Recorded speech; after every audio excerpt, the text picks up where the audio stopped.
స్థానిక సంస్థల ఎన్నికలపై తెలంగాణ ప్రభుత్వం ఫోకస్ పెట్టింది. జూలైలో ఎన్నికలు నిర్వహించేందుకు కసరత్తు ముమ్మరం చేసింది. పంచాయతీతో పాటు మున్సిపాలిటీలు, ఎంపీటీసీ, జెడ్పీటీసీ ఎన్నికలను పూర్తి చేయడానికి సన్నద్దమవుతోంది.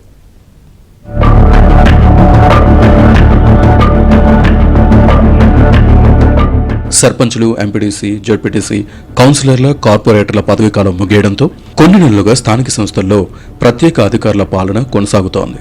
అయితే ఆ స్థానాలకు ఎప్పటి నుంచో ప్రభుత్వం ఎన్నికలు నిర్వహించాలనుకున్నా అది ఇప్పటి వరకు జరగలేదు. దాంతో కేంద్రం నుంచి రావాల్సిన నిధులు ఆగిపోయాయి. దీంతో స్థానిక సంస్థల్లో అభివృద్ధి కుంటుపడుతోంది. ఈ నేపథ్యంలో ఆలస్యం చేయకుండా స్థానిక సంస్థల ఎన్నికలు పూర్తి చేయాలని ప్రభుత్వం డిసైడ్ అయింది. స్థానిక సంస్థల్లో రిజర్వేషన్ల ఖరారు బాధ్యతను బీసీ డెడికేషన్ కమిషన్ కు ప్రభుత్వం అప్పగించింది.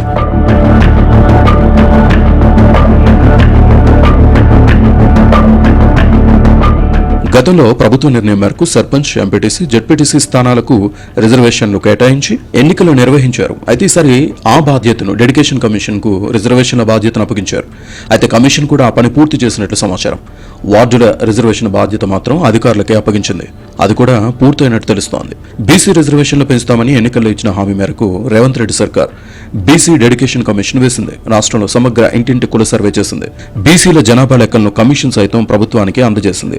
దాన్ని అసెంబ్లీలో పెట్టి ఆమోదించింది. బీసీలకు 42% రిజర్వేషన్ ఇస్తామని ప్రకటించింది. వీలు కాకపోతే పార్టీ పరంగా ఇస్తామని కూడా స్వయంగా సీఎం చెప్పారు. అయితే 42% రిజర్వేషన్ బిల్లును రాష్ట్ర అసెంబ్లీలో పెట్టి దాన్ని ఆమోదంపై కేంద్రానికి పంపించారు. ఇక సీఎం రేవంత్ నుంచి మౌఖిక ఆదేశాలు రావడంతో పంచాయతీ ఎన్నికలకు పంచాయతీరాజ్ శాఖ సన్నద్దమైంది. ఓటరు జాబితాను, పంచాయతీల్లో వార్డుల విభజన, పోలింగ్ కేంద్రాల గుర్తింపుతో పాటు ఎన్నికల నిర్వహణకు అవసరమైన అన్ని ఏర్పాట్లు ఇప్పటికే ఎన్నికల సంఘం కూడా పూర్తి చేసింది. బ్యాలెట్ బాక్సులు, బ్యాలెట్ పేపరు, ఎన్నికలకు సంబంధించి అవసరమైన సామాగ్రి రెడీ చేశారు. ఇప్పటికే ఆర్ఓలు, పీఓలకు శిక్షణ సైతం ఇచ్చారు. వివిధ రాజకీయ పక్షాల నాయకులతో ఎన్నికల సంఘం సమావేశం నిర్వహించింది.